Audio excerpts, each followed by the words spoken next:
hold.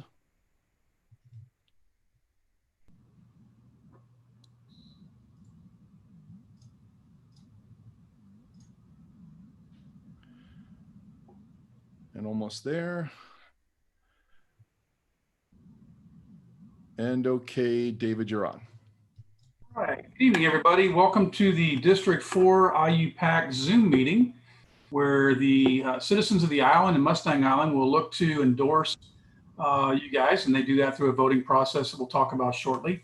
On the screen, we have Dan Grimsbow, Greg Smith, Kaylin Paxson, and Jim Klein. Thank you so much for taking time out of your busy Thursday. We know you guys had earlier meetings, and we appreciate the fact that you guys were able to be here. On the Island United Political Action Committee, we have myself. I'm David Heitzman. I'm the president of the IUPAC. Ryan Pendergraph is our vice president. Bob Paulson, who's on the screen and will also be your moderator this evening, is our treasurer. Dan Brown, who's also on the screen, is our secretary. We have Brent Rourke, Carter Tate. Carter is online as well. Dan Harrington, Linda Walsh, Dr. Nick Colosi, Suzanne Guggenheim, and Debbie Noble. Debbie will be behind the scenes monitoring our feeds to make sure that the YouTube stream is working perfectly, as well as a link to, and Debbie just popped off just like that. So she's got her link and she's moved on. We are streaming live to YouTube. If you haven't, when you go to YouTube, you can find the link and it'll be sent to you. You can look at it and go log in and be able to see it. I want to remind you at home that voting for the IUPAC candidates started a couple days ago, actually Monday, and we'll go through Monday at noon. To get to be able to vote, you need to email the Island United PAC at gmail.com and ask for a ballot. And please, please, please read the directions. We've had some responses come back that have had to been sent back because they didn't follow the directions. So it's imperative that you read the directions. For everybody on the screen, everybody that's participating, the bottom left hand of your screen is the mute button that lets you know if you're muted or not. On the top right hand of your screen, you have a speaker view or a gallery view, which allows you to see everything. For those of you at home, you will only see the person that's speaking unless Alex chooses otherwise. Alex Karras is here with us tonight. Alex is our IT expert. He's been working diligently behind the scenes to make sure that everything runs smoothly. And so far, so good. So this is our 3 out of 3. We're working on it. I tried not to get anybody to jinx it during the week. We've had a few complications, but we've been able to overcome them. So tonight will be a question and answer session. I believe, Robert, Bob, we have about 6 questions I think we're going to ask tonight, 5 of which will be general questions and 1 will be a follow-up. We had a pool of over 60 or so questions. We keep getting more every day. So I don't know how many we're up to now, but we've narrowed it down to a handful of questions that impact both the island, Mustang Island, and in fact, we've expanded that with Flower Bluff as well as Corpus Christi in general. Given the large number of candidates tonight, we actually only have 4, so we're good compared to the other nights. We generally have a time limit. Bob is the keeper of that. He'll let me know how much time is available for each question. If I feel like you're going over, but I promise you, I found out I'm the worst timekeeper around, but in the event that I feel like it's getting a little bit too long, you might get one of these. And this will just give you a little announcement that, hey guys, it's time to wrap up your question. I'll act as a timekeeper, so if you need anything, if anything's going wrong or you have problems, the chat button on the bottom of your screen will allow you to talk with Alex or me or anyone else, and we'll be happy to respond to you. So if there's anything that you need, let us know right away in the chat session. Right now, if everybody's ready to go and clear, I'll turn it over to Bob and he'll get started with the questions. All right, great. Thank you, David, and good evening, candidates. And for those watching on YouTube or watching later, thanks for joining us this evening. I just want to add one more time that if you are registered to vote here on the island, if you're an island voter and you're registered, in order to vote in the endorsement process, all you need to do is send an email to islandunitedpac@gmail.com, provide your name, your address, and a phone number. We will verify that you are in fact registered against the voter rolls, and then we will send a ballot out to you via email with instructions on how to complete that and return it to us. And a very simple process, and hope you take advantage of that. All right, for the candidates, like David mentioned, we've got 6 questions. Most of them will be 2 minutes in length. David went over the timing. in addition to the papers, I will be on mute until close to the time your time is expired. So if you can see my my mute signal, I will unmute as you're approaching time. So that's another way to know that you're getting close to your time limit. And that's all I've got. So let's go ahead and get started. Looking forward to a great evening. And once again, thanks for joining us. The first question is an opportunity for you to introduce yourself and to tell us a little bit about why you are running for office. So for 2 minutes. Oh, the one thing I do want to mention. So you all have numbers as you appear on the ballot.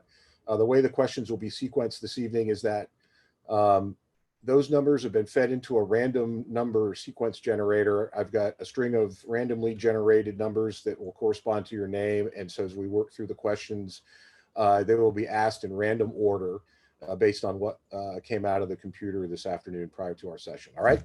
So, all right, now we're ready to get going. The first question is tell us a little bit about yourself and why did you choose to run for office? And we will be starting with Dan Grimsbow. So Dan, you're on. Let me take care of the housekeeping. I mute myself. Good evening, everyone. I am Dan Grimsbow, and I'd like to say thanks to the Island United PAC for allowing me the opportunity to introduce myself to the committee and to the voters. I've lived on the island for 15 years and enjoyed every minute of it. That's some of the reasons why when I retired from the Navy, we decided to stay. Been going to church, St. Andrew by the Sea every Sunday. Kids went to school here, Flower Bluff, graduated from college. During that time, we owned a boat and did fishing and camping and bonfires at the beach. And the boys continued to surf from their California days when we were stationed there. And I think I've been to every restaurant on the island multiple times. Mary and I really enjoy the bands at Michael Mays with the fried pickles and Marker 37. If you haven't been there, fantastic. They have a deck that's beyond decks. Enjoying at the docks, the band, and watching the sunset over the Intercoastal. So the island has a lot to offer, and we have soaked up every bit of it. For me personally, I did have 21 years in the Navy. I retired here. I worked at NAS for 5 years, supporting the warfare fighters at Public Works. And then I worked for the city for 5.5 years and enjoyed every minute of it. The staff there is just unbelievable and very well educated and certified. It's really amazing. From the Navy, I learned how to make sound engineering decisions and business decisions, sometimes under strenuous conditions, even dangerous. Some of the things I've done for the island, and I'd like to let you know. While working at the city, I negotiated a dog park. My ACM told me it stalled, get it done, got it done, and approved the city council. The Yacht Club came to us and said, hey, we renegotiate our contract. We think we might be paying too much. Worked with them, made a better contract for them. Ensured that the redundant lines across the Oso got completed. Another stalled project. They're both done. We have redundant lines coming to the island. Completed the wastewater treatment plant, Whitecap. You notice that if you're any boaters and you drive around it, there's a new bulkhead around it and a new UV system for treating the water. So those are some of the things with my staff at the city, we worked to complete for the island. What makes me qualified? My experience, my education. I have several degrees, one in engineering, a master's in urban and regional planning, a master's in business. I'm a professional engineer, a certified planner with the American Institute of Certified Planners, and an energy manager. And why am I running? Well, I want to continue my service to this community, just like I did my nation. And now that I'm retired, I can put all my energy into it, my education and my experience and leadership. And I think I'm the right person. Well, I don't think I am. I know I'm the right person to help move some of the serious issues that the city has and in District 4, such as Factory Channel and building a new bridge at Park Road 22, get those moving forward, get them completed on time and in budget. Thanks, Dan. So Thanks, Dan. you got it. Thank you. Thank you, Dan. All right, Greg Smith, you're next.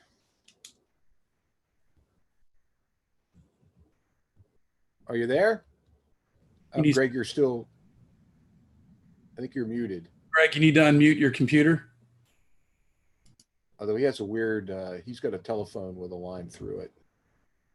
I don't know what that means, Alex. Up there you go. All right. Okay, I can hear you all. So are we on? Okay, great. You're on. You're up. Okay. Tell us a little bit about yourself. Can you hear me?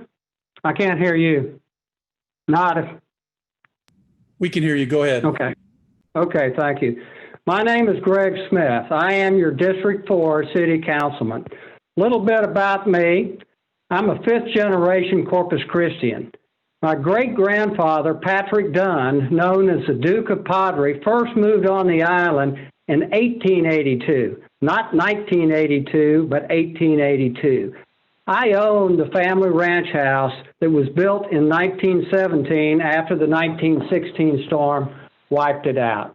My mother's ashes are on the green hill on the island. My grandfather proposed to my grandmother in 1916 on the island. My roots with the island run extremely deep. I'm the CEO of Pioneer RV in Port Aransas. So I know utilities, I know how to run a community with it. I've served on numerous boards and committees. On ISAC, I was on there for 6 years, ending up as the chairman of ISAC. For Nueces County, I was the chair of the Nueces County Beach Management Advisory Committee. When we had to go, and this was a state-mandated plan. It's called the Erosion Response Plan. It's a complex name for how we manage our dune and beach complex. I chaired that committee. I helped write a lot of that report. And this is something that's adopted by the General Land Office. And in this report, it's different than other erosion response plans up and down the coast on there because it recognizes the beaches as the first line of defense. I worked very hard on that. On the island, we've got a lot of good things going for us. Looking ahead, we're starting to move. We've got 9 residential streets in the next fiscal year, which started today, to be rebuilt and reconstructed. We're going to see the rest of Aquarius finished out. We've got jackfish. We've got sea pines. And the access road going along SPID. Those are all slated for the coming 12 months to be rebuilt. Packard Channel, it's been a slow process. We're trying to get money from the feds. If you deal with the feds, you know how tough it can be. Today, we just received notification on the north side of Packard Channel that we're in the FEMA box for that. We're working right now with the Corps of Engineers to get them to fund the others. A little bit of history, FEMA committed to rebuilding the Packard. And then at the last minute, they did an audit and said, no, we're not going to do it. Start back at the beginning. But we are making progress. That's a huge thing that we need to do with it. Another thing is tourism. We all know the importance with there. We've got new leadership at the CVB. They recognize the importance of the island, and that's extremely important for us. The airport, I met with the airport folks. They are looking for new service. Islanders go in through the airport with it, so we've got 2 new people doing that. They were up with our new CVB director, Brett Oding, in Denver, trying to get some discount carriers to the island. Policing, I worked with Chief Markle we have 2 beats on the island besides our beaches on there, and they were pulling some of those off. Now you cannot pull a policeman off. I worked with the grocery store. I made a call yesterday, AEP. I helped them get the sewer replacement on there. I helped get the lighting for the Kent Olberg statue. I did that privately on there. I worked on the yacht club on the other end from Dan and the dog park with it. These are just a few of the things that I've done to move the island forward. Thank you. All right. Thank you, Greg. Kaylin, you're next. Good evening, everyone. Can you hear me? Okay, perfect. Well, thank you all for the invitation tonight. It is always a pleasure working with Island United PAC, and going from the name of our panel tonight, these are some incredible folks. I know that the future of this election on the island is in great hands with you guys. Thank you for taking the time to do what you're doing and consistently connecting the community to the government process and the election process. As you probably know, I think it says it on my screen, my name is Kaylin Paxson. I am currently humbly asking your vote to be your next District 4 representative on City Council. I have worked with the island closely over the last several years. The island is where I currently do reside. I have been very close in my dealings with the businesses on the island, the residents on the island. You know, not a Sunday goes by where we're not going down Park Road 22 with some Island Joes and some KB&J on the radio station. I could sit here and give you a list of items that my grandparents and further back ancestors have completed, but instead, however, I would prefer to stick the conversation to items that make me as a candidate relevant to you.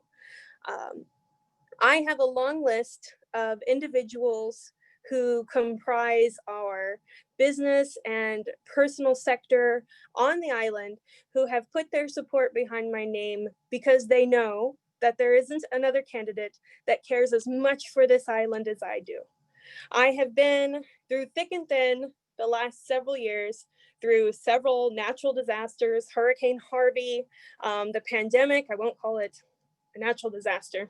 We'll leave that for another debate. I was there for Padre Island and Mustang Island while we put the pieces back together for Hurricane Harvey. I was there while Padre Island went through ups and downs with a few large investment properties. Shall we name Schlitterbahn as one? I have been on several committees and boards throughout this city that have touched a variety of industries and a variety of needs. Anywhere that I can find an area that I can help, I'm going to jump right in. That's how I do business, because I love this community and I love this island. I was appointed to the Island Strategic Action Committee. It was one of my favorite boards to serve on. It definitely was an incredible opportunity getting to see all of the areas that moving forward into further service for this community are absolutely possibilities, and we will have great success.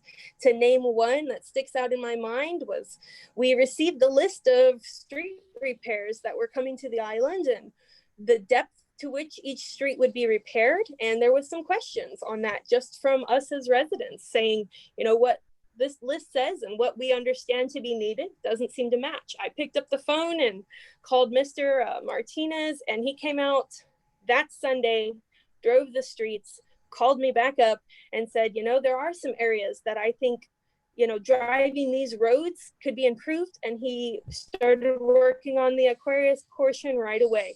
He's been tremendous to work with. I've been on the Padre Island Business Association Board of Directors for going into 3 years, and the ambassadors for 4 Alan, if you could wrap it up, please. I also chair the hospitality committee, which serves the island. Anyway, I want to thank you guys for your time, and I look forward to the rest of this debate. Thank you. Great. Thank you very much. And All just, right. hang on, Bob, just, you have plenty of time at the end to also talk, so don't feel like you have to rush it all in now. We're going to give you an opportunity to close it out. Yeah, we're giving you more time than we said. We're not religious about it, and we're trying to give you all about the same amount of time. But the more you talk, the longer we're all going to be here. So, so anyway, Jim, you're up. Tell us a little bit about yourself and what motivated you to run for office. Thanks. Sure. My name is Jim Klein, also a candidate for the District 4 seat. I'm here to humbly ask for your vote for that seat. I'm a professor of history at Del Mar College here in town, so I'm an academic, but I've had a strange road to academia. As I mentioned in some of the other forums, I grew up on a farm. And so I'm accustomed to, baling hay and working with livestock. But I learned early on that the farm was not for me. Put myself through college and put myself through college by working in a number of hourly jobs. I drove bus. I laid asphalt a number of years ago. I worked in a salvage yard. I drove a delivery truck, lots of different things to pay tuition. And, I went back to school once again as well to get my master's degree, PhD as well, to pursue a degree in history. And I think that experience, has given me a determination or kind of unveiled, I guess, a determination to pursue long range goals that don't have necessarily immediate consequences, immediate benefits. It's also instilled in me a discipline to kind of look at things critically, to exercise my critical thinking skills, to look at an issue from a variety of different angles. That's what we historians do. And then to always constantly question things as well. So that's kind of who I am. Since we've been here in Corpus Christi, I've always tried to live by this, but I think especially since we moved here, these are ideas that my parents instilled in us, myself and my brothers, that to the extent that we can, we should try to help each other out and do, for others, do for the community as a whole. And so I've gotten involved in a number of different community projects and community organizations, a number of environmental groups. I'm the vice chair, I guess, acting chair of the local Sierra Club right now. I chair the Clean Economy Coalition. That's a local environmental group that formed here about 12 years ago in reaction to an environmental issue that we were opposed to. And I'm involved with the Surf Riders Foundation as well, CAPE, the Coastal Alliance to Protect Our Environment. We look at a lot of different issues. And I think the big issue, I'm involved in some faculty associations as well. League of Women Voters, I'm a member of that as well. Also the Taxpayers Association. And the issue that really kind of drew me into the race, I decided to file kind of late. The issue that really drew me in is the desalination issue. There's been a lot of chatter about this, about the need for desalination plants and the need to help secure our water supply. I had a lot of questions about that, and I still have a lot of questions about that I don't have satisfactory answers to. I don't think that desalination is necessary to secure our water supply. I think there are other cheaper methods we should adopt to pursue that. But more importantly, I thought to myself, look, at the very least, the people should be voting on us because what they want is for the public to pay for these multiple desalination plants. And when this came before the city council back in August, the council voted 9-0 not to allow voters to vote on this, and that really kind of set me off. And that's when I decided to file. So that's one of the big issues that I'm looking at right now. But I think I see the desal issue as kind of a symptom of a larger issue or problem, I guess, here in Corpus Christi, and that is, I think that there's really a need for greater transparency in our city government. I think there's a need for our city government to be more responsive to the people as well. So those are some of the reasons that I'm running. Thank you. Great, thank you very much, Jim. All right, the next question is a two-parter, and we're going to so it's two-part. First part is kind of what role do you see for District 4 within the city? So more than just the island, but we'd certainly love to have an island connection here. And then the second part of the question is specific to the island. What is the one thing that you feel that you need to achieve in this next upcoming term for the island? Okay, so kind of how does District 4 fit into the city? What's your vision going forward here? And then the second part of that is specifically what's the one thing you think needs to be done that will have a positive impact on the island itself? Okay, so for this one, we will be starting with Bob, how much time do you want to give them on this? 2 minutes. Well, no, I'll tell you what, let's go to 3 minutes. It's really two questions. We'll go 3 minutes. So 3 minutes, we're going to be a little bit more strict, I think, this time. But you have 3 minutes for that. And we're going to be starting with Dan Grimsbow. So Dan, you're on. You have to unmute, Dan. Yep, housekeeping, got it. All right, there you go. Thank you. Okay, so the role District 4 has. District 4 is pretty diverse. It has the island, Flower Bluff, and then Corpus Christi proper, and of course that's actually over in Sanpete County. I don't know if people know that, but it actually is. So I think for the city as a whole, District 4 provides tourism for sure. Miles of beaches along the bay and along the ocean itself. It has a university that's thriving. It has a naval base that is thriving. I know CCAT is building multiple new buildings to engage more production, which is going to create more jobs even at the base.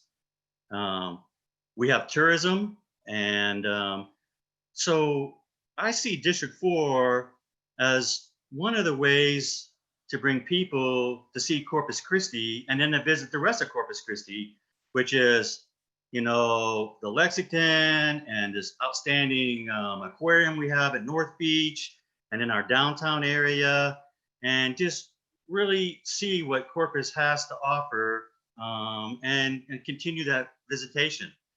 We also have some small towns around them, which are historically interesting to see, such as Kingsville with the King Ranch. I've been near that tour. It's fantastic.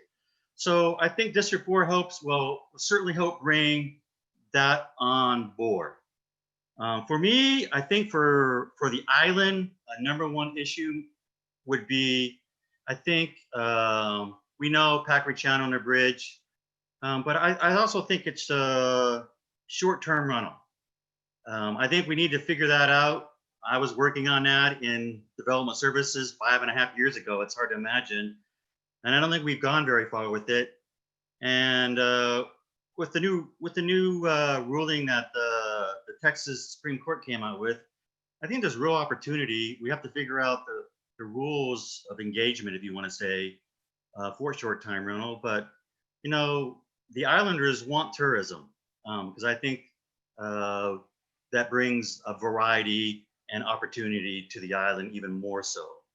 And so, so for me, that's how I see both how District 4 incorporates itself into the city as a whole, helping, and then the issue with helping the island resolve, I think, the capability of that short-term rental to help promote economic growth.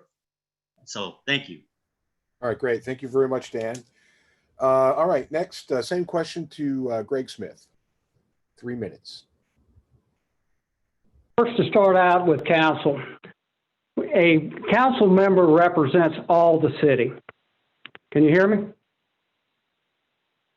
Okay. And that's something to always keep in mind. Even though we're district representatives, we are voting for the entire city. What we do is we bring the local knowledge of our district. So as we're discussing things in council, that the other council members look to the district member to input within that district on there. And it's very important working with council that you have a good working relationship with your other council members. Nothing gets passed without 5 votes.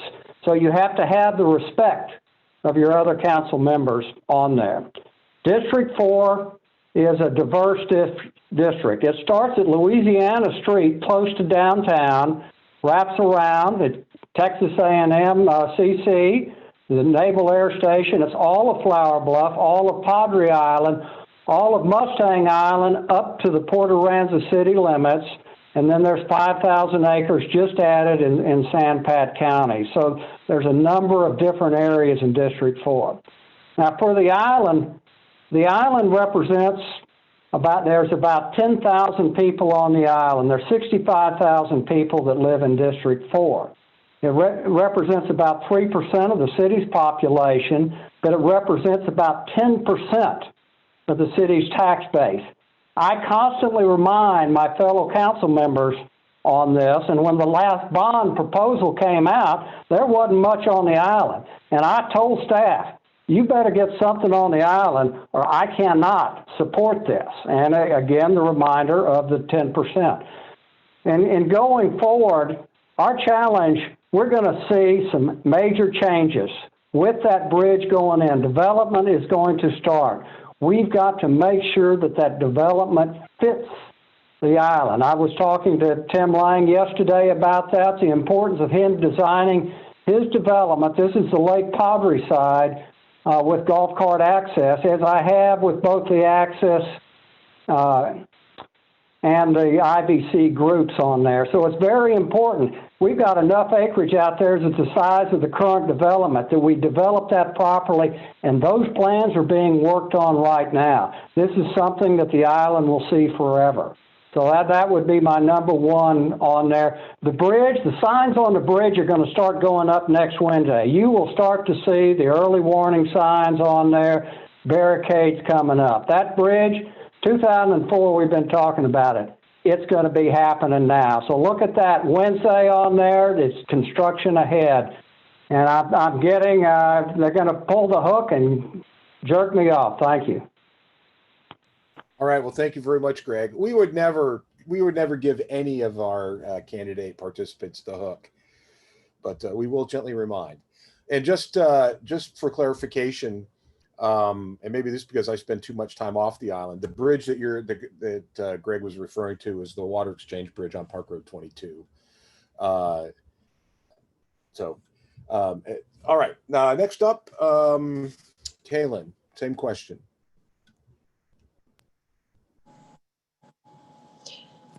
Thank you. To answer the first part of your question, what is the role that I see the island playing for the city in the major perspective? I would say the island, to me, plays a role of leadership.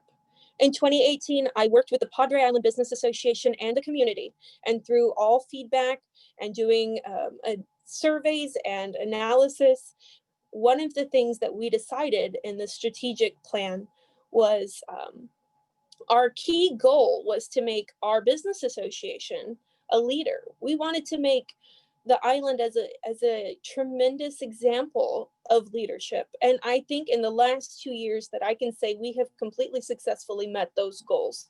The island leads the way on seeking representation. When the island has a project they're working on, they don't quit until it's been resolved. The island is maintained beautifully. The island leads the forces ahead through business, education. So I see the island as a leader in the community, and certainly the amount that it contributes to the city as a whole outlines that as well. For the island itself, my number one goal is to create a strong sense of fair representation. That means marketing, that means enforcement, that means help starting, maintaining, and sustaining our businesses. The culture for opening businesses, especially on the island, has been very difficult to manage. You can ask almost any leader on new projects on the island. It's been a true struggle. And that is something that I am determined to see change. I would also like to see the representation in combating the recent crime increases. I, just like many on the island, have been a victim of having my vehicle vandalized, my personal belongings vandalized. And this is something that, is not acceptable with this community. And I would like to see it changed. And I know we can fix this. I would also like to see representation with the voices of our community heard. Short-term rentals is an item. Increased housing availability is an item. All of these things are changing. We're very rapidly growing, and we have huge potential on the island right now, but it is crucial that we represent the voices of our community in these decisions as leaders. It is within our capacity.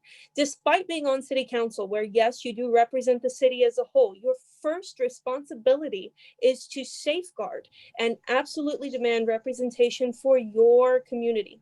And I believe that that can be done by maintaining respect and good terms with your other council members, as they will respect that you represent your community. Thank you very much, Kaylin. All right, Jim, you're up. Yeah, thinking about major issues in District 4 that relate to the rest of the city as well. I mean, I think some of the others have alluded to this.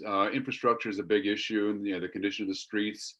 I think, we are getting better than what we were 5, let's say, or 6 years ago, but we still got a long way to go yet. I know in the Bayside area here, some of the streets are not in very good shape still yet. And so there's still work to be done there yet. There's work to be done in Flower Bluff.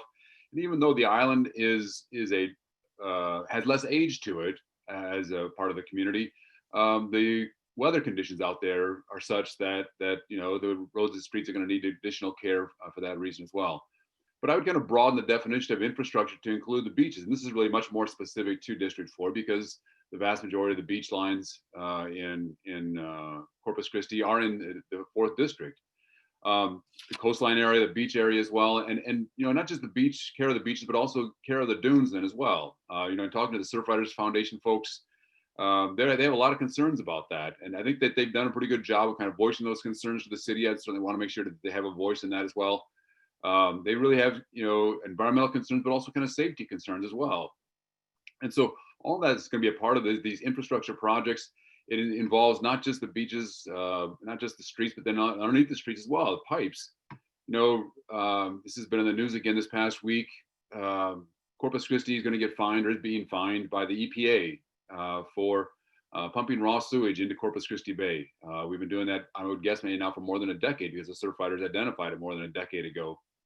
And we haven't been able to get that right yet. And so, that's the sort of thing that really we need to work on and move along faster. And we should be able to get that done without having to be fined by the federal government to do all that. Thank you. All right, thank you very much.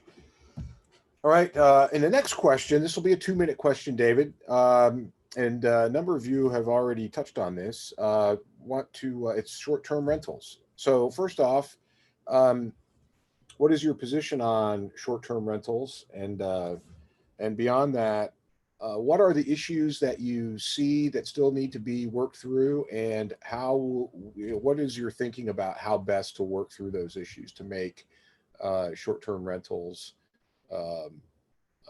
work the best way that they can for us? And we will start with you, Jim Klein. Thank you.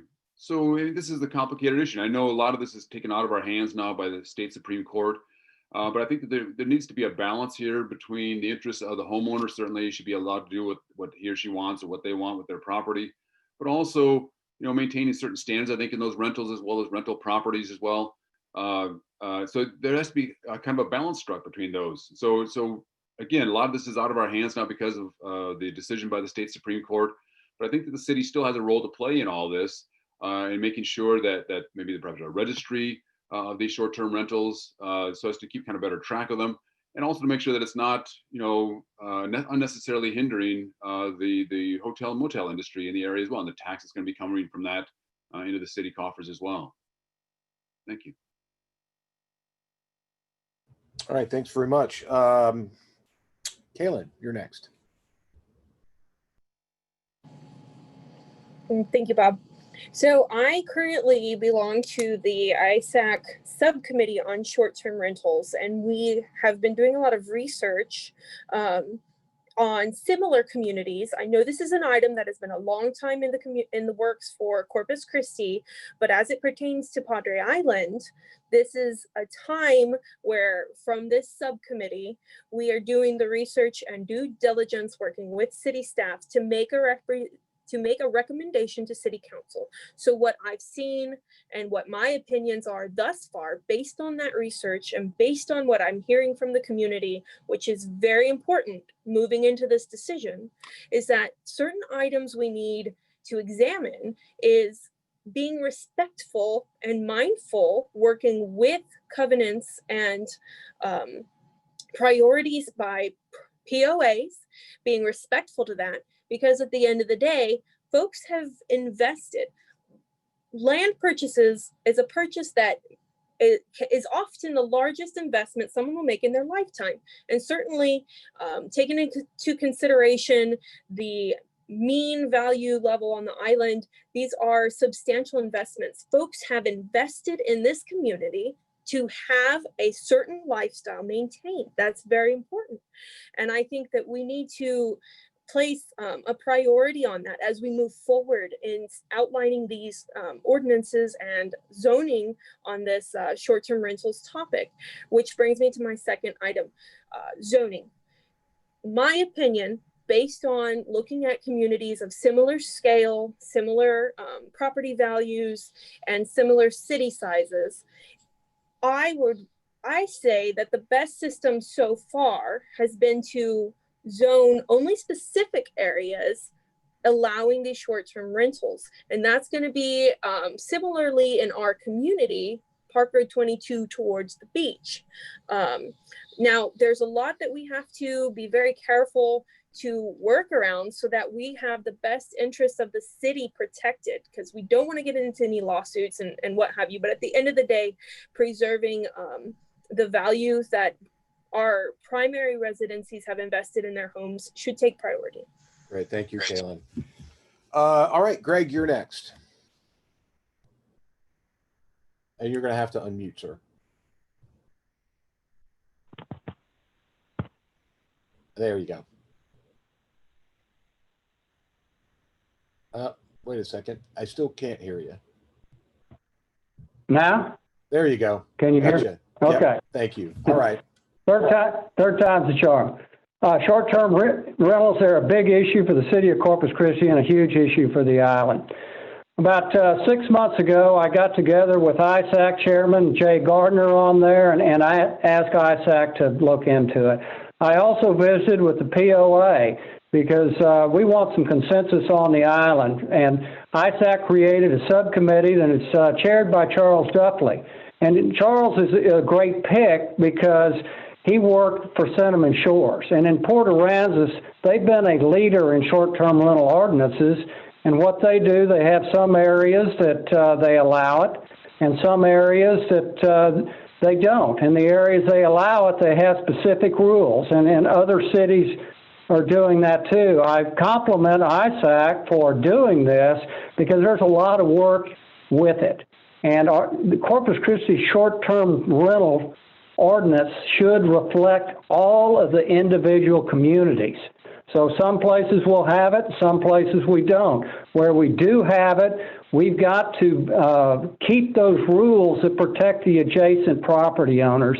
And I look on the island for the feedback on where that is and setting up those rules, because short-term rentals is here to stay for us, and we've got to manage it in the future. And I've asked for a short-term rental ordinance now for the last 2 years. All right. Well, thank you very much. All right. Next question should be fairly short. Oh, I'm sorry. That's right. I'm sorry. Dan, you're right. That's all right. Ahead of myself. You're so used to me being first the first 2 times that I think I fooled myself. All right. Well, good. Thanks for keeping me straight. All right, Dan, you're up. And the question is short-term rentals. What are the issues and what should we do to make sure it's the right fit for Corpus Christi? All right. So the Texas Supreme Court did rule on it. And from my understanding, after doing some research on it, the ruling was so long as the renter uses it for residential purpose. I think that's an important phrase, residential purpose. No matter how short-lived, the homeowners are not violating restrictive covenants. So for the island, specific to the island, there's 3 zones that have bed and breakfast capability. It's one is CR1, CR2, and the other is CG2. That's resort commercial and general commercial.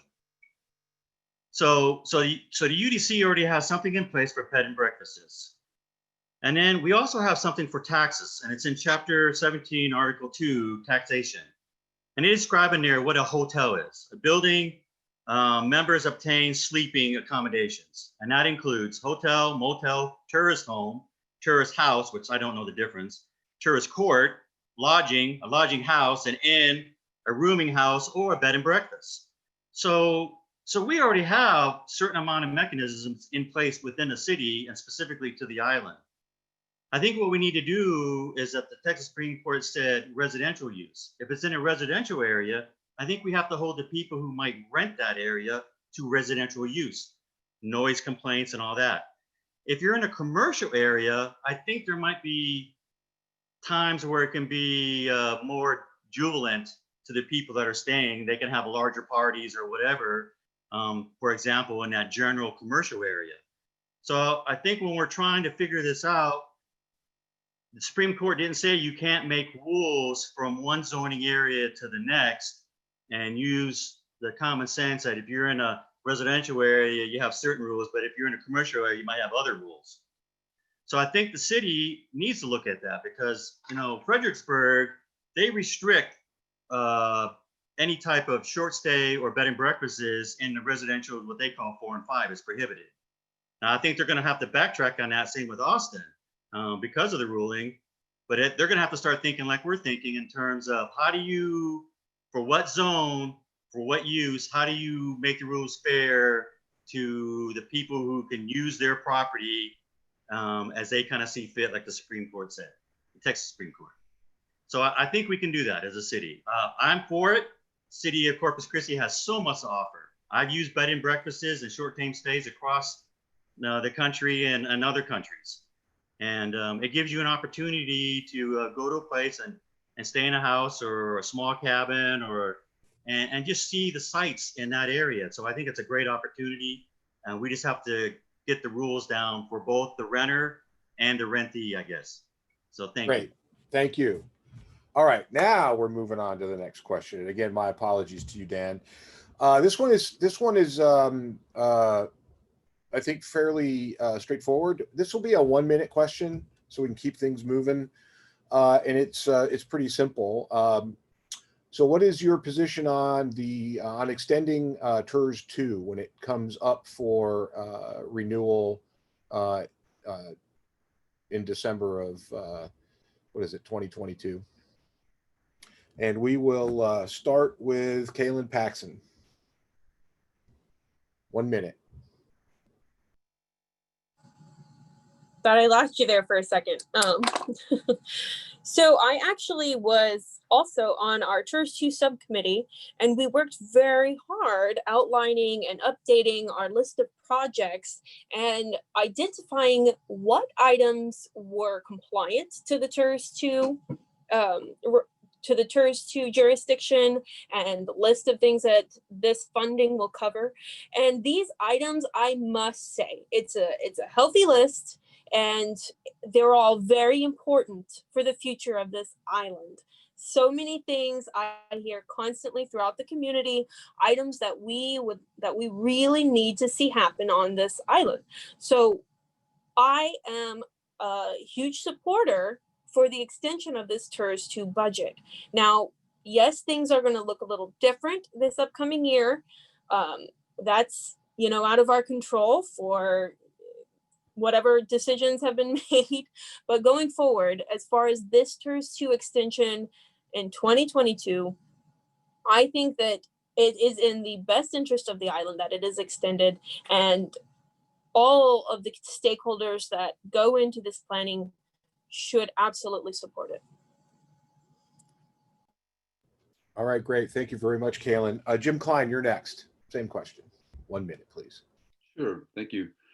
So I have a lot of skepticism about this. I'm not sure that, I'd have to study it some more yet, but at this point, I'm not really convinced that it needs to be extended. It very well might be beneficial to the island. I think that as a city as a whole, I'm not sure that it benefits the entire city. And so, again, I would have to look at the issue a bit more. I think yet right now, I guess you'd have to count me as a skeptic about this. I'm not convinced that it needs to be extended or that it really should be for the benefit of the city or maybe perhaps even the island. Thank you. All right. Thank you very much, Jim. Dan Grimsbow, you're next. 1 minute, sir. And unmute yourself, please. There you go. Yes, sir. So the TERS has been around since 2000, and initially it had 4 entities paying into it: the city, the county, the House Rural District, and Del Mar. And I read the report that the TERS initiated from CDS, and it was a market and economic feasibility study that was completed in March in 2019. If you want to go in there and see some great statistics on the island and the TERS, by all means, take a look at that report. Their recommendations was that the TERS, one thing, should stay the same size. They also said to extend it, they had a chart in there saying how much it would make. They said extend it for 20 years, which would be 2042. My only question is, I think we absolutely have to do it. But Del Mar only participated for 9 years, and then they got off. So there's only 3 participating: the city, the county, and the hospital district. I guess I would have to question on, do we go back? Because I guess the port of Corpus Christi, Flower Bluff ISD, and the fire district were also listed in there, but they also didn't participate. And then do we go back and see if some of these other people will participate in this TERS and moving it forward? I would hope that we might do that. Even Del Mar, who was an initial participant, to see about not just renewing it, but renewing it with new participants. So there you go. Right. All right. Thank you very much, Dan. All right, Greg, to you. 1 minute. Okay. I think it's critical that we extend the TERS 2. Why? Because the TERS 2 is what keeps the Packery Channel maintenance going. That's the funding we get to dredge it on there. It actually started in 2002, due to expire in 2022. I'm the chairman of the TERS board. And I've been working, I thought about trying to get it extended this year, but found out that hospital districts no longer can participate. So if we extend it earlier, we'll lose that revenue coming from the hospital district. Flower Bluff schools today are not allowed to participate in a TERS, so they're off the board. I've met with our county partners on that and talked to them informally, as I have with the rest of the council and the mayor. I've expressed the importance that if we had to go to a vote today, we could get the votes to extend it. I've also been working with staff on that Keith Selman has worked closely with it as we were talking about when do we want to trigger it. And it is in 2021 that we want to be ready to go. We'll lose that hospital district revenue for 1 year, but we need to get a 10 or 20-year extension with it, because the TERS has been invaluable for the island. When I was chair of ISAC on there and the projects is done, I think it's one of the most important things for the island. So thank you. All right. Thank you very much, Greg. All right. We're kind of rounding the turn, coming into the home stretch, folks. Our next question has been mentioned by, the topic has been mentioned by a few of you. We are going to have a few minutes to talk about desalination. It's a topic of great discussion here lately, and it's been characterized as part water supply issue, part economic issue, part environmental issue, part cost issue, part process issue. It's all of those issues. I'd like to give you 2 minutes each to talk about your thoughts on desal. Again, rather than a simple for it or against it, really kind of take advantage of your 2 minutes to give us a little bit of greater understanding of your thought process and your thoughts about its benefit and concerns you might have with it. All right, and we will start with Kaylin Paxson. 2 minutes. Thank you, Bob. Desal as a concept and as a source for water is not a bad idea, and it's not a bad proponent. I would have to say that I am not against a desalination strategy, plan, or moving forward with this, a decision similar to this as a city. I would have to say that the current plans that have been in discussion recently, I personally would like to see paused. I think, coming from a community member like everyone else that is watching this recording, I would like to be a lot more included as a public and a lot more information being offered.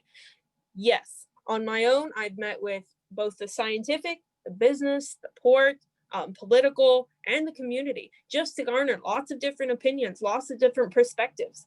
And The one thing that I would take away from all of that information is that there is a lot of agreement and disagreement about this item. One of the large things is to consider is the funding. There's a price tag being put on it right now. It's a substantial one. Personally, I do not believe that it would stop at that number. I think we would see a lot more costs incurred with a project of this scale. Beside that fact, there's another fact that's very important to our community, and that is preserving our natural resources. Recently, the city has conducted a development plan for both Flower Bluff and Padre Island. And if you read through the community involvement section, you would just absolutely see the importance this community places on preserving, protecting, and prioritizing our natural resources. This is something that once gone or changed, we may never truly restore. It is all of our responsibilities to take the time to firmly be aware of what we are stepping into. And with a project this size, I would see no other way. Desal, I'm not against. Moving forward on this the way we are, I would pause. All right. Thank you very much, Kaylin. Greg Smith, you're next. And you'll have to unmute, sir. There you go. Hear me? All right, got you now. Okay. I can hear you now. Yeah, we have been working on desal now for 6 years. It's not only the city of Corpus Christi, but other of our regional partners. And one thing about our water supply, it's not the city of Corpus Christi. We are the supplier, but we serve about 500,000 customers on there. About half of the water that we supply is outside of the city. So it's much broader than a city issue. We've got these customers in 7 different counties, and a number of our communities use City of Corpus Christi water. We've got a pipeline that's 140 miles long besides 2 lakes. And 2017, we passed a motion of direction, which I made, that all future water supplies will be drought resistant. We got to get off surface water. 2 reasons: because of droughts, and the other is we need those freshwater inflows to our bays with it. The plant that we're talking about right now, that the impact on the bay runs in a salty condition about 42 parts per thousand. If we'd put in a 20 MGD plant, that would raise that about 1/10 of a part per thousand with it. It would be located on the inner harbor. The inner harbor is classified as an impaired body of water. What's the quality? The aquarium has come to us and they'd say, we want some of the concentrate or the brine so we can use for makeup water when the bay is not in a high saline condition, because it's much better than us trying to mix it there. The water is very pure for it. Financing, in 2018, we instituted a drought surcharge fee of 25 cents per 1,000 gallons. Who is it levied on? Industry. And the revenue stream from that, if the plant comes in at $160 million, we'll pay for the plant with it. And at our council meeting last Tuesday, we had several different international players out there. We asked them, what a plant this size, what would the cost be? And they said between $110 and $160 million. We have not, the city of Corpus Christi has made no commitment at this point in time to build a desal plant. That's coming in the future. Another thing that we've done is when our demand equals 75% of supply, we will add new water supply. We haven't reached that yet. All right. Well, thank you very much, Greg. Dan Grimsbow, it's your turn. Doing the unmute thing. All right. desal. I was actually listening yesterday, and somebody said that we've been looking at desal since 1995. I actually have a copy of a report from Stone and Webster from 1984.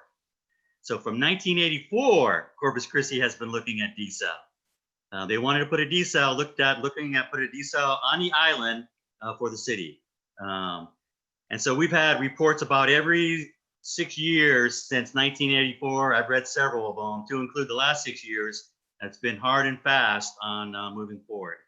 So the technology is not new, and it's certainly not a new concept to Corpus Christi.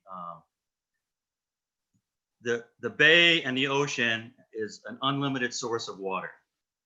And to not take the opportunity to be able to use that unlimited source of water, I think would be overlooking our economic possibilities. I looked at the lake levels today, and they're at 43%. Only about a year and a half ago, or a year and 8 months ago, they were at 67%. That's a 24% drop in about a little over a year and a half. I think if we kept on track over the next year, dropping that much, we would be in a drought condition just like that. Surface water is unpredictable, and in South Texas, surface water is even more unpredictable because of the drought conditions, and we've had several. And I know the people who've lived there their entire lives have been through those, and they don't want to go through those again. So we have to look at alternative sources of water. As a city staff, we never said that desal would be the only thing.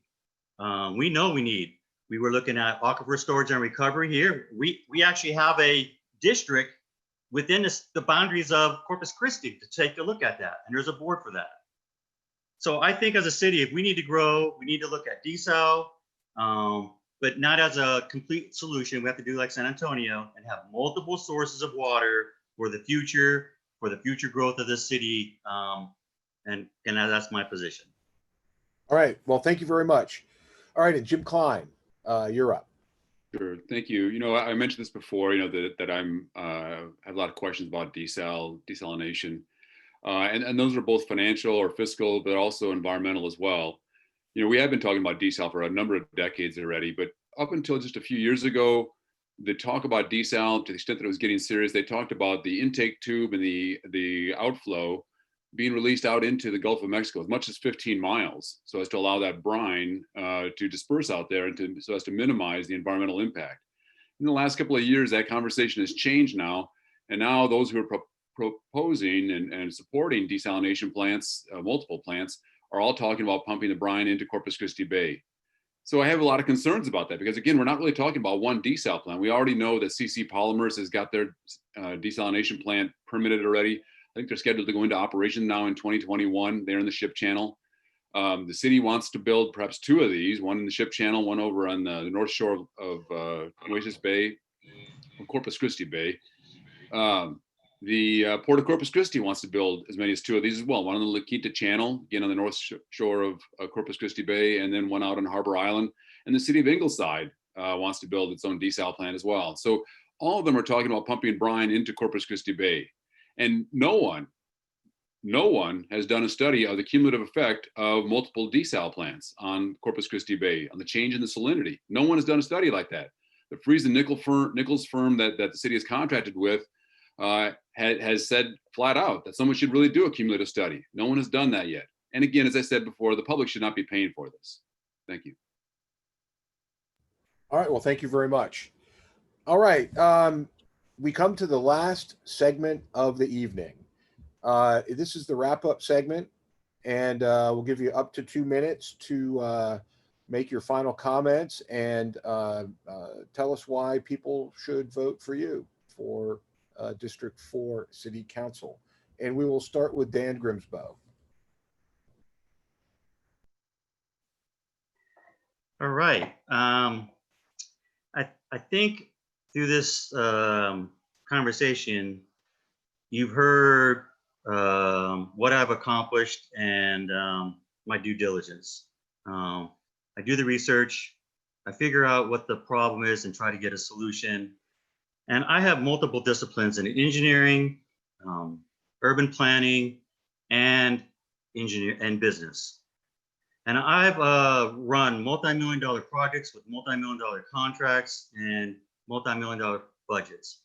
So I understand from small to very large. And I think with that, the leadership I've had and my sense of urgency for wanting to get any kind of tasking moving forward, whether it's improving the parks, finding a solution for the homeless, working on short-term rental, making sure that the Park Road 22 bridge gets completed correctly. And I did do something to help with that. I had to work with the developer to move the lift station because initially they wanted to put it right next to the apartment complex on SBID. And that was a no-go. And I had to go to his office and meet with him, and we did get it moved, and it shows that it's moved into plans now. But that's the type of things that I look at when I'm looking at projects, to make sure they're being done correctly, make sure they're being done efficiently, and make sure they're being done cost effectively, so that we're not spending any more money than we need to on the items that need to get completed at whatever level across the field. So I leave this with, I think every boss I've ever had has had the confidence and written evals and given me awards, showing me that they have the confidence in me to get jobs done. They hand it to me and say, Dan, go. And I come back, here it is, done. And so I want to bring that to District 4 and the city. And with your vote, I respectfully ask for, I can get that done for District 4 and the city. Thank you. Well, thank you very much. And thanks for joining us this evening. Greg Smith, you're next with some wrap-up thoughts and comments about why we should vote for you. Thank you. I love the island, and this isn't just me, but this goes back. And my kids and my grandkids, the island is such an important part. And Corpus Christi needs the island. The island really doesn't need Corpus Christi. When Corpus Christi annexed Mustang Island, I was down at City Council saying it ought to go to Port Aransas because the island is so different. I understand the island. It's a part of my history and it's a part of my past in so many ways, not just the residents on the island, the sand underneath, the water with it. I've written about the island history. Many of you have probably read the articles in the Island Moon with it. The erosion response plan, again, that's the dune management on there. I've done a lot with the city of Corpus Christi, moving things forward. One thing that I say, what is Corpus Christi? It is a gateway to more public accessible beach than any other city in the nation. This mantra is starting to catch hold now. The CVB is recognized. People, if you want to hear me talk about the island, every Thursday, 7 to 9, tune into 94.7. I'm talking about the island every week. Check the Moon. I'm writing about the island. If you want to have me talk about history like I've done many times before, the island's history. I love the island's history on it. I've got an award, the Dan Kilgore Award from the Nueces County Historical Society about the history on the island. I recognize the island's importance to this city, what its needs are, and I've got things done. Right, we're going to kick off in District 4 in the next 2 weeks, $36 million worth of projects. I get things done. We're changing the CVB.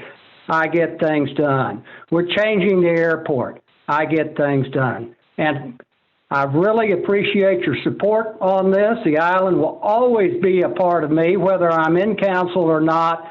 And in my family, the island, like my grandfather said, it's my life. Thank you. Well, thank you very much, Greg, and thank you very much for coming out and joining us this evening. Kaylin Paxson, 2-minute wrap-up. There you go. Can you hear me? Yes, you're okay, on. I had to switch to a different device there. I apologize. No worries. All right. Wrap-up Well, thoughts and why we should vote for you.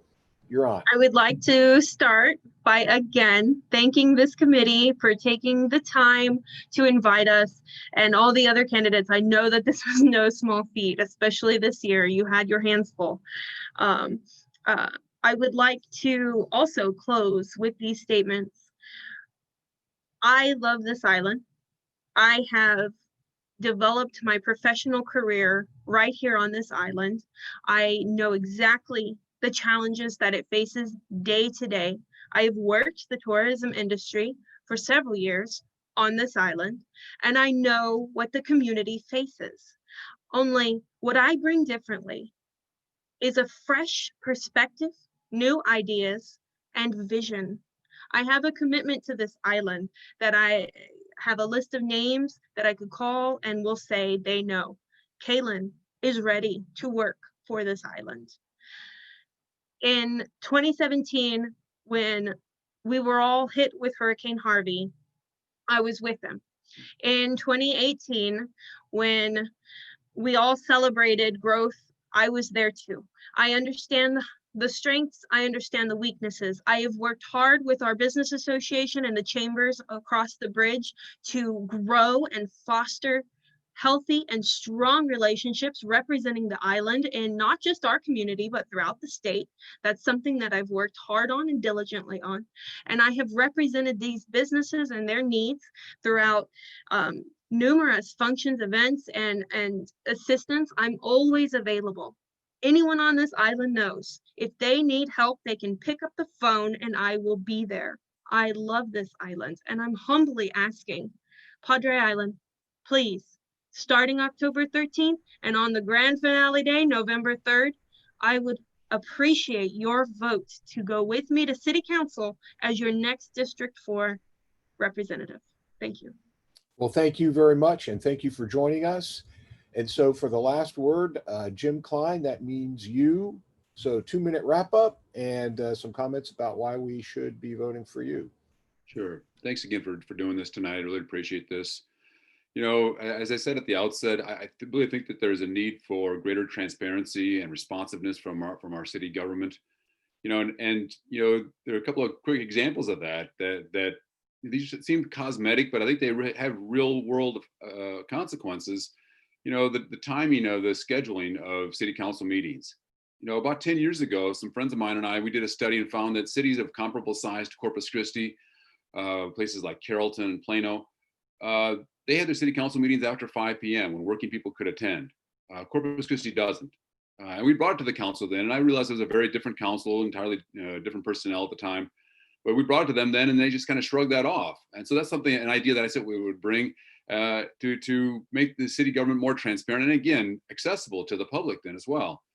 You know, this is a much more recent issue, the changes made to public comment at city council meetings. You know, I realize that we're in a pandemic now and that there was a need to allow for something other than face-to-face attendance at city council. But the fact that there's the public comment portion was shortened from 3 minutes each to 60 seconds really gripes me.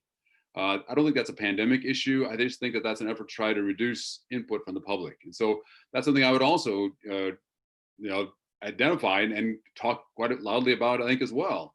And then, thinking about transparency, I think as well, this is a bigger issue. It affects the entire city, and it really speaks to some of the challenges that we face as a city in trying to offer services to the public. And that is the industrial district agreements. There are something like 78 of these now that the city has signed into. And these allow basically industries now to remain outside the city limits or to not pay property taxes, to pay a fee in lieu of property taxes. And by my estimate, those fees are roughly about 60 or 65% as much as their property tax contribution otherwise would have been. And so I think we need to re-examine those, I think, as well. All of this needs to be on the table. And this is something that really hasn't really been talked about just too much. 2 years ago, there were a couple of city council candidates that began talking about this. And that's really the first I had heard about it. I'd heard kind of whispers about it beforehand. So these are the sorts of things that really need to be discussed, I think, in the open. And the public needs to be able to weigh in on this as well. This is, again, how the city council should work, is that the council members should represent the public. And the public should have access to the council members and then have input with them as well. So that's what I would try to bring to the council.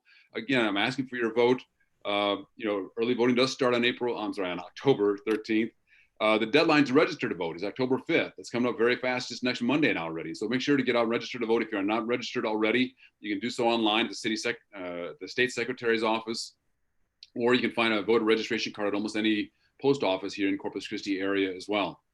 Early voting starts on the 13th, runs through the 30th as well. And then of course, election day itself is on November 3rd. So get out and vote. As I tell my students, the only way a democracy can work is if people participate. And so get out and vote. Thank you. Great. Well, thank you. And thank you for joining us this evening. And I want to thank again all the candidates for joining us this evening. And you all did a great job. This, as David said earlier, this was our last endorsement event. Everybody did a great job. Appreciate all the time and energy you put into not only campaigning, but clearly the research that everybody has done on the issues and the thoughtful conversation that you brought to this event. So thanks again, everybody. And David, I will hand it back to you. So Jim gave us some dates on when the voting will happen, but ours actually is happening now. And it goes through Monday at noon. So if you haven't voted and haven't registered to vote, please go to islandunitedpac.com at gmail.com. Please ask, get your vote, get your ballot, go through, read the directions, understand what's needed. If you have any questions, please give us a call. All of us are available in the PAC. Then we'll answer your questions and help you out, help you through it, and get you to vote. Thank you all very much for taking the time out today to spend an hour and a half with us to go through all of these questions. We know your time schedules are extremely tight and everybody wants to hear from you. We're so proud and glad that you guys represent the island, and we hope to see you soon. So good luck with the votes, and we'll have a announcement, I guess, sometime next week on who we'll be endorsing. So we'll let y'all know as soon as we know. So thank y'all very much. And to all y'all at home, good night. Thank you. All right, have a good night, folks. Unmute yourself and Bye-bye say now. goodbye. Take All right. care, everybody. Good night, folks. Thanks Good again night, for joining guys. us. You did great. Thank you very